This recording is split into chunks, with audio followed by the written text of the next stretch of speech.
Estábamos platicando sobre una de mis historias favoritas en la que Jesús se le aparece a Santa Margarita Alacoque y le expresa esta petición suya de que tenga un director espiritual y que de hecho ya le tenía asignado uno. Es el padre San Claudio de Colombier. Así que ella se acercó con él y le dijo lo que Jesús le había dicho. Sin embargo, él la miró y le dijo: si Jesús se te vuelve a aparecer, pregúntale cuál fue el último pecado mortal que confesé. De esta forma, él probaría que las apariciones eran ciertas. Cuando esto pasó, ella regresó con él y le dijo que Jesús se le había aparecido de nuevo. El padre preguntó: ¿y qué te respondió?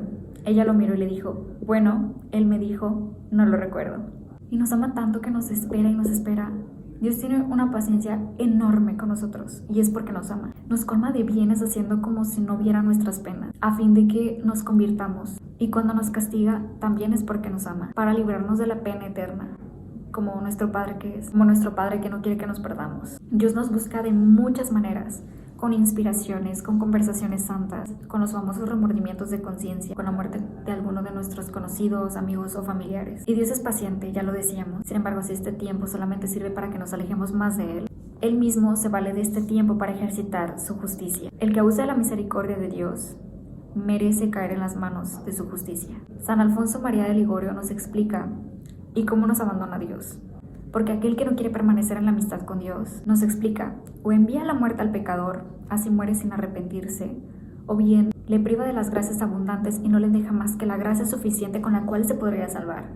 Sin embargo, como su corazón está endurecido y acostumbrado por los malos hábitos, no lo hará. Cuando nosotros nos conservamos en gracia, empezamos a desarrollar una especie de sentido arácnido frente al combate espiritual cuando estamos en riesgo de caer en tentación, cuando estamos en riesgo de pecar. Pero cuando estamos tan acostumbrados a los malos hábitos, cuando estamos tan acostumbrados a estar alejados de Dios, esta valla del temor no existe. Le dejará a Dios en esta vida sin castigarle, y en esto consistirá su mayor castigo. Algo que me voló la cabeza fue esta sección en la que habla sobre el número de pecados que cada uno de nosotros tenemos asignados. Es decir, así como Dios conoce el número de días que vamos a vivir y los dones de salud y talentos que nos ha otorgado, así también tiene el número de pecados que nos ha de perdonar.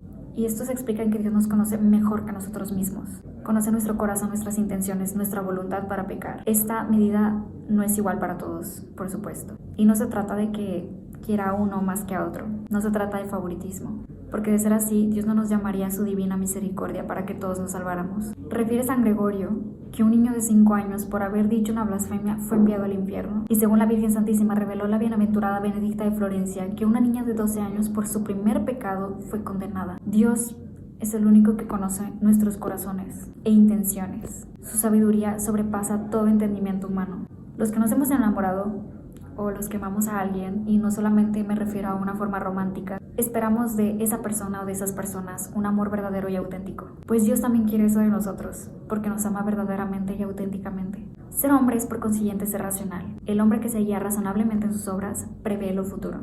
Y con futuro me refiero al fin de la vida, la muerte, el juicio y después el infierno o la gloria. Como decía San Agustín, ¿qué dirías de un piloto quien se preguntará a dónde va y responde que no lo sabía? Pues todos le van a decir que lleva la nave a la perdición. Esta es la locura del pecador. A fin de sus días reconoció que había perdido su alma. Un consejo que nos da San Juan Crisóstomo, que yo en lo personal puse en práctica, esta invitación que nos extiende a visitar los cementerios. Y parecería una idea demasiado como descabellada o extravagante, además de ir a visitar nuestros difuntos. Sin embargo, nos explica el autor San Alfonso que gran escuela son los sepulcros para conocer la vanidad de los bienes de este mundo y para aprender la ciencia de los santos.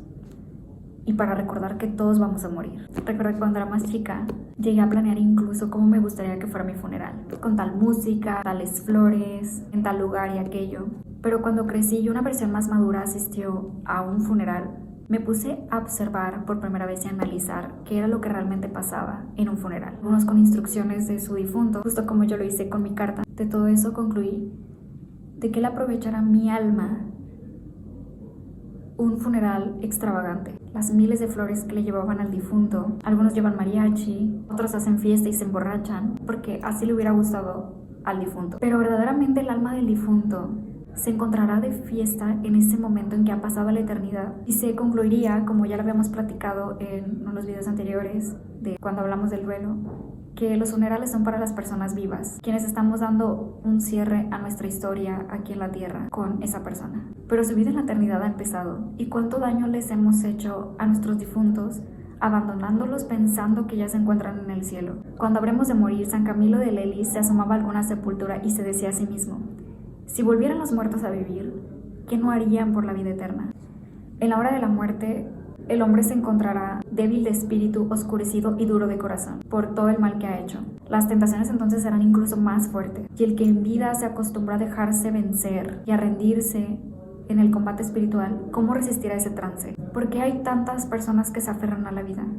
Pues precisamente porque no pensaron en la muerte. En el trance de la muerte, todos esos placeres, todos esos deleites que tuvimos en la vida no servirán más que para acrecentar nuestra pena y nuestra desconfianza para obtener la eterna salvación. Y en medio de la enfermedad, apenas se les dice algo de su alma y no quieren hablar de eso.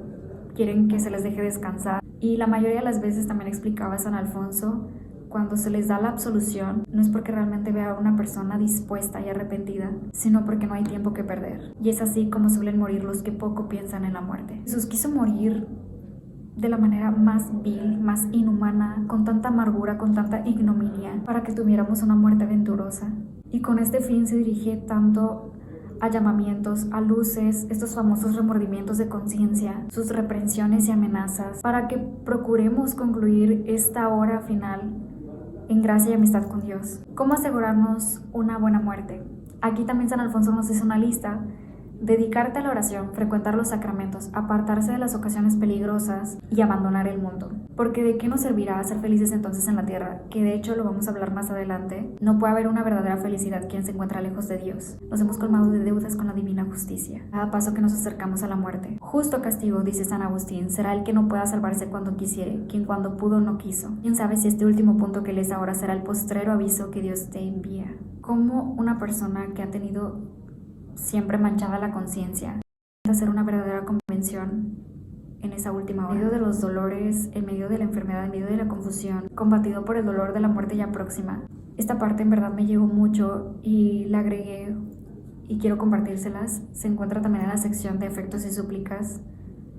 ¿Qué tormento sufriría yo en el infierno al ver vuestra sangre y los actos de misericordia que por mí hiciste? Innumerables demonios que rodearán al moribundo para perderle, dirá uno: nada temas, que sanarás.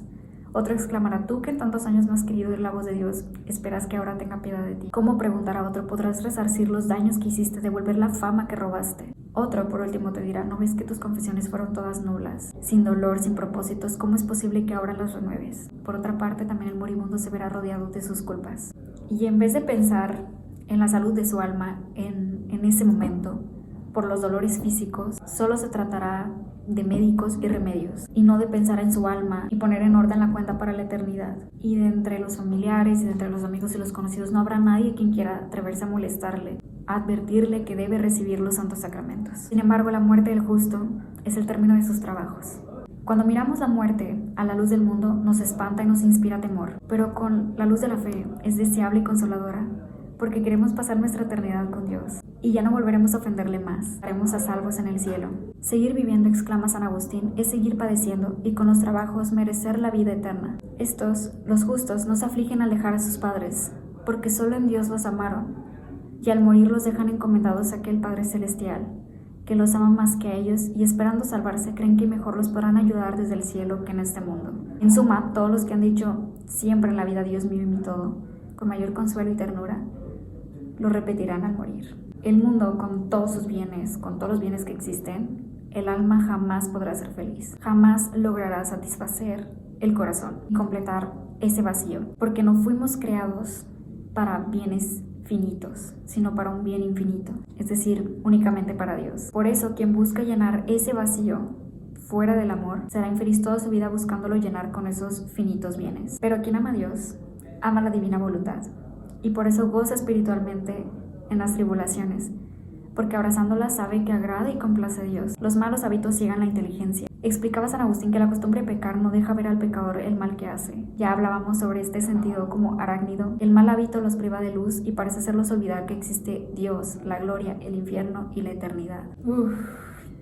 El alma se presentará al juez y el juicio ha de patentizar que la vida de esa alma ha sido conforme a la vida de Cristo. Como decía Santo Tomás de Villanueva, ya no será tiempo de suplicar, ya no habrá intercesores a quienes recurrir. Dos serán los libros abiertos, el Evangelio y el de la conciencia. Que hay una parte de San Juan Crisóstomo que fue la que más me pegó. Los clavos se quejarán de ti, las cicatrices contra ti hablarán, la cruz de Cristo clamará en contra tuya. Cuando tengo un examen me pongo, y sobre todo cuando es un examen muy importante, me pongo muy nerviosa. Y estamos mis amigos, mis compañeros esperando fuera del salón, preguntándonos unos a otros con miedo y con nerviosismo, ¿cuál será el veredicto para el que tanto nos preparamos? Pues este será el mayor examen jamás presentado en nuestras vidas. Presentarme ante el Rey de Reyes para rendir cuentas. ¿Y cuál será el tormento y la tristeza de darse cuenta, perder el reino de los cielos por una nada, perderse por naderías con todos los dones que Dios me dio, con todas las llamadas de atención, dones de gracia, las inspiraciones, las luces, los llamamientos, los años de mi vida para remediarme? San Pablo, que el Señor manifestará ante todos los hombres las culpas de los réprobos, hasta las más secretas y vergonzosas que en la vida ocultaron ellos a los mismos confesores. Los pecados de los elegidos, en sentir del maestro de las sentencias y otros muchos teólogos, no serán descubiertos, sino continuarán ocultos, según lo que dice David: bienaventurados aquellos cuyas iniquidades han sido perdonadas y cuyos pecados han sido encubiertos. ¿Qué pedirle al Señor? El gran dolor de nuestras culpas, la perseverancia de su gracia, buena y piadosa muerte, y la gloria eterna, pero sobre todo el sumo don de su amor, y la perfecta conformidad con su santísima voluntad. Me encanta esta parte porque San Alfonso dedicó un capítulo, como debía de ser, a la confianza en el patrocinio de la Santísima Virgen, que como Madre nuestra y Madre de Dios, corredentora por lo tanto, no podemos dudar en acudir a ella. Es una abogada poderosa, misericordiosa, y también desea que todos sus hijos se salven. ¿Por qué María es tan poderosa? Pues porque es Madre de Dios. Como mamá tiene puestos sus ojos en todos sus hijos, para que no se pierdan. Como decía Ricardo de San Lorenzo, si por desgracia cayere, para levantarlo con su intercesión. La llama San Basilio el público hospital, porque los hospitales públicos están hechos para los enfermos más pobres, y el más pobre tiene mayor derecho de ser recogido. Así María debe acoger, según San Basilio, con mayor cariño y mayor compasión a los mayores pecadores que a ella acuden. Un día la Santísima Virgen le dijo a Santa Brígida: cuando un pecador, por grande que sea, acude a mí con la sincera intención de enmendarse, estoy desde luego dispuesta a recibirle, y no miro los pecados con que viene cargado, sino solo la intención con la que viene, y no me desdeño de ungirle y curarle todas sus llagas, porque me llamo y en realidad lo soy, la Madre de Misericordia. Y se dan cuenta de lo bonito que es, porque literalmente es la Madre de Misericordia, porque es la Madre de Jesús quien es misericordia. Esto lo saqué de Afectos y Súplicas, que le diga a Jesús que nos conceda la gracia de amarle siempre con todo nuestro corazón, porque ella me quiere salvar, porque Él hace todo cuanto ella pide. Si un alma se parase a contemplar a un Dios muerto por amor, precisamente para demostrarle el amor que le tiene, ¿cómo es posible que pueda vivir sin amarle? Porque a este fin Cristo murió y resucitó, añade San Pablo, para enseñorearse de vivos y muertos. Tal cual dice San Alfonso: ¿cómo es posible que te contemple reclinado en el pesebre de Belén, o suspendido de la cruz en el Calvario, o encerrado en los sagrarios de nuestros altares, y no me enamore de ti? No solamente nos da su cuerpo, sino también nos da su alma y su divinidad. Nos da todo lo que tiene, dice San Juan Crisóstomo, sin reservarse nada para sí. Como dice San Francisco de Sales, el fin del amor no es otro que unirse con el objeto amado. Si te preguntan, dice San Francisco de Sales, ¿por qué comulgas con tanta frecuencia? Respóndeles que dos clases de personas deben comulgar con frecuencia: los perfectos y los imperfectos. Los perfectos para conservarse en la perfección, y los imperfectos para lograr alcanzarla. San Alfonso explica que si Jesús se hubiera dado bajo la especie de algún alimento de mucho precio, los pobres quedarían privados de él, así como tampoco hubieran podido recibirle de haber escogido otro alimento no precioso. En una de las apariciones de nuestro Señor Jesús a San Bernardo, le dice: no importa si no conviene a mi majestad, basta que convenga a mi amor. Nuestro Señor se ha quedado en el Santísimo Sacramento por 3 razones. La primera, para hacerse accesible a todos. La segunda, para dar audiencia a todos. Y la tercera, para dispensar a todos sus gracias. Esta es una de mis secciones favoritas, porque este es el efecto principal del amor.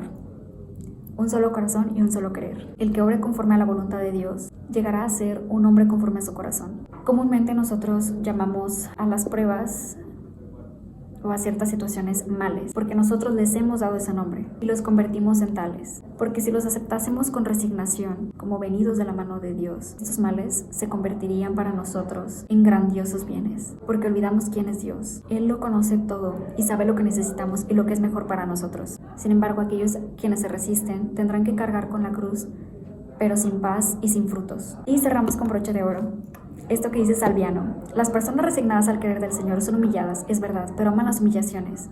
Padecen pobreza, pero se complacen en ser pobres. En suma, aceptan gustosas todo lo que les acaece. y así llevan vida feliz y dichosa. Viene el frío, el calor, la lluvia, el viento, pero el alma que está conforme con la voluntad de Dios dice: quiero este frío, acepto este calor, porque Dios me lo manda. Le viene un revés de fortuna, le persiguen, enferma, le viene la muerte y dice: quiero esta desgracia, y la persecución, y la enfermedad y hasta la muerte, porque así lo quiere Dios.